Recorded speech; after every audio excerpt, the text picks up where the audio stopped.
सध्या दोन्ही राष्ट्रवादीच्या विलिनीकरणावरून अनेक तर्कवितर्क लढवले जात आहेत.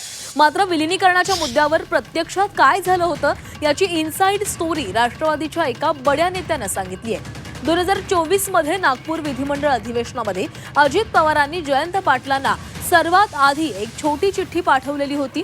ती चिठ्ठी राष्ट्रवादीच्या विलिनीकरणाची नांदी ठरली होती. त्या छोट्याशा चिठ्ठीतून अजित पवारांनी जयंत पाटलांना भेटायला बोलावलेलं होतं.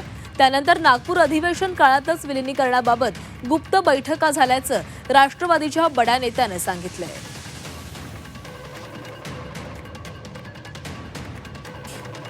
विलिनीकरणाबाबत बैठकांची मालिका कशी सुरू झाली याची माहिती जाणून घेऊयात ग्राफिक्सच्या माध्यमातून.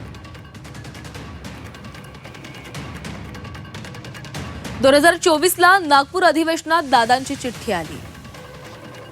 भेटायला